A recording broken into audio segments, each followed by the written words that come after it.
So what is sailaway like on Virgin Voyages Resilient Lady?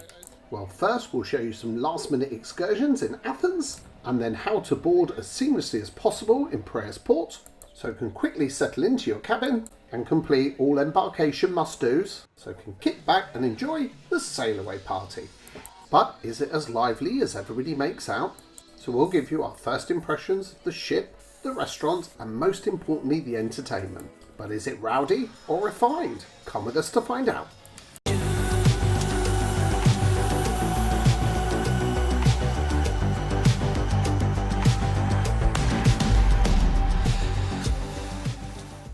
So you join us in Athens, where after a full day of sightseeing the previous day, we had just enough time to squeeze in some extra sightseeing before heading to Piraeus Port at lunchtime for embarkation.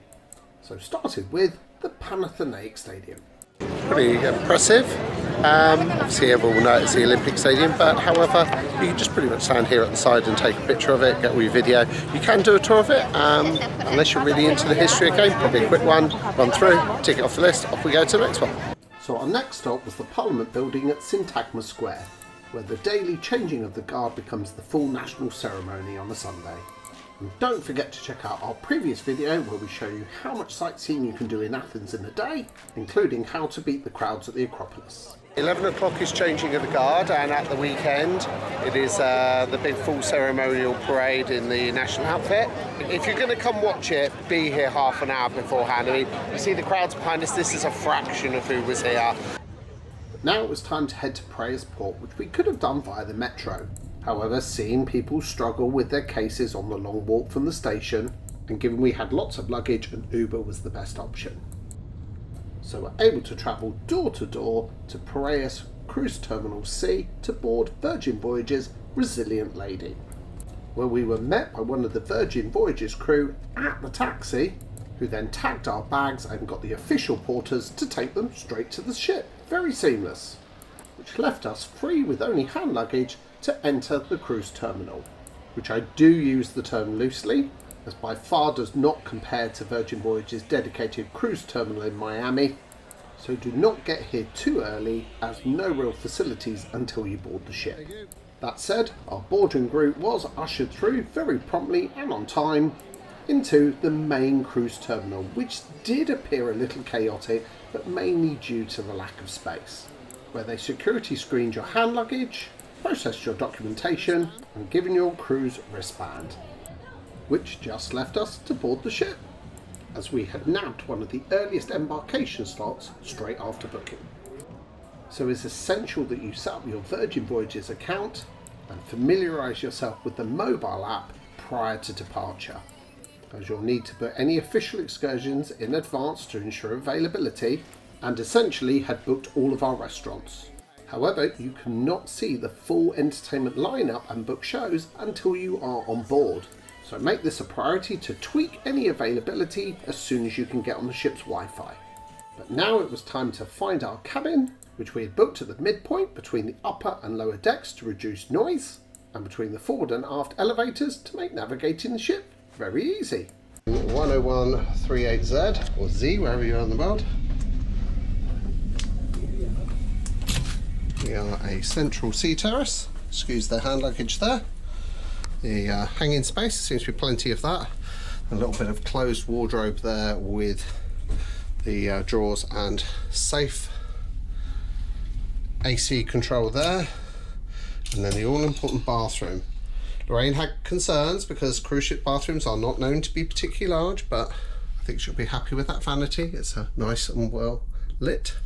And the shower, actually a good rainfall head and seems a decent size.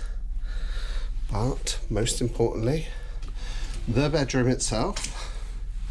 Bed, definitely bigger than a 4'6", just under, I would say, I'm not sure it's a super king size, it's just a touch down from that, but looks plenty big enough. We're used to sharing at home with a couple of cats, which we don't have with us. A little surprise for Lorraine and her birthday. And again, second vanity, backlit. Be interested to see what Lorraine's thoughts are there and her scores out of 10. She's very big about her vanities on the way. And then our fridge, waters, but of course this is why everybody loves these rooms. the Sea Terrace itself, and our table and chairs, but most importantly, that's legendary hammock. And there we are. To everybody else, we've got a nice early boarding time, 2:15. Which just left us with the mandatory safety video and muster orientation before we could kick back and relax. Which meant while others were still boarding, we were able to familiarise ourselves around the ship and settle into the cruise lifestyle. So we've made it on board. We've camped ourselves out at the back at the dock, at the back of the ship, Fair Lady ship. Sunning us off, getting well in the zone. Anyone would think nervous cruiser.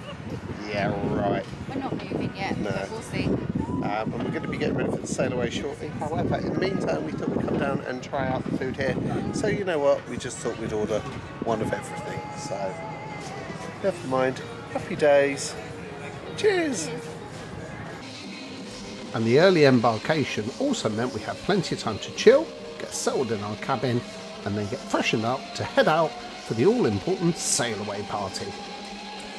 Now, being an adult-only, kid-free cruise line, and given that Virgin Voyages are known for shorter sailings out of Miami, which always tend to be a little bit more upbeat, everybody was certainly in high spirits, no doubt helped by the complimentary bubbles that were given out during the festivities, and the crew did a commendable job keeping up with the demand.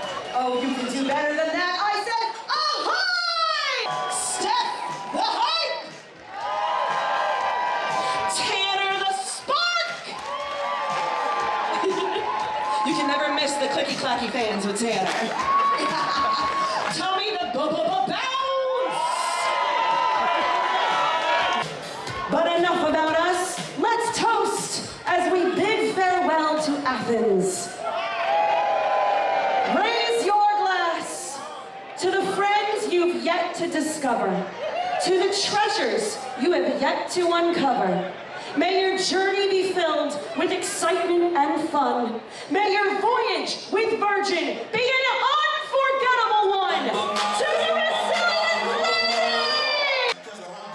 Now, the atmosphere was definitely upbeat, and the introductions were to the Happenings cast, the entertainments team who were there to facilitate those who wanted a more high-energy cruise, and we had previously dismissed Virgin Voyages for that very reason. As can honestly say, I've been on wilder sailaways on family cruise lines. This was looking to be the most un-Virgin voyage compared to their stereotypical image. So if you're enjoying this video, make sure you follow our Virgin Voyages Resilient Lady series, as we joined the first 2-week leg of a 6-week cruise of a repositioning to Australia. And our bucket list itinerary took in incredible ports from Athens, Santorini, Rhodes, Cairo, Luxor, and ending in Dubai. But most importantly, we please ask that you hit that like and subscribe buttons. It really goes a long way in helping support this channel and ensures we can bring you even more videos like this again in the future. Thank you. However, as Sailaway was postponed now till after dark, we headed to the Italian Extra Virgin for dinner. And Virgin Voyages' inclusion of so many a la carte restaurants as standard dining was another big reason why we booked.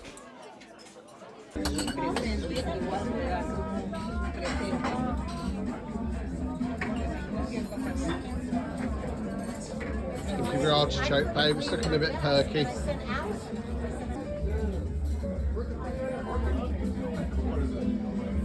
Homemade gelato ice cream. So we have 3 flavors: whiskey creamer, vanilla, and chocolate hazelnut, which is a John Dior.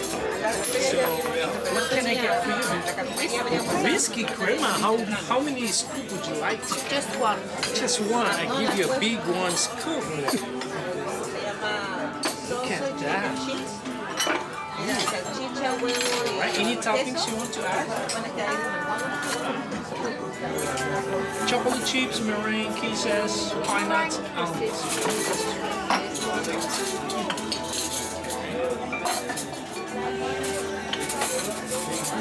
Some coffee in it?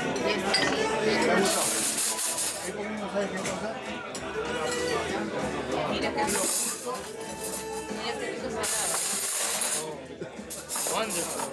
It's not going to keep you awake. Don't forget to say your name, huh?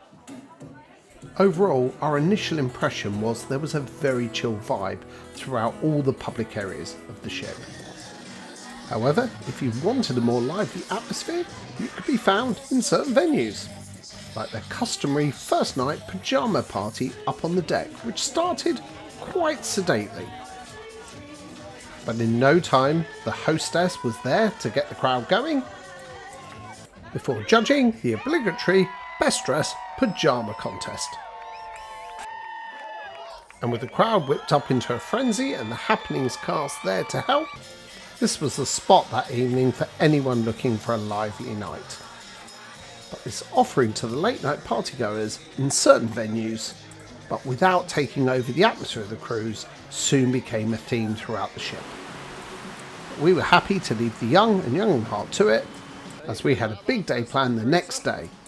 So join us in our next video as we arrive in scenic Santorini, where we'll show you how to avoid the rookie mistakes of waiting hours for the cable car by taking a scenic boat trip directly to Ia, to beat the crowd to the famous Blue Dome churches, and then find more secluded ones in less touristy parts of the island, and ending with the iconic Santorini sunset in a sensational setting pretty much all to ourselves. So make sure you subscribe to follow our Virgin Voyages Resilient Lady series, or alternatively just check out one of our many varied destination videos. But for now, please drop us a like and a comment, and we hope to see you again soon. Thanks for watching.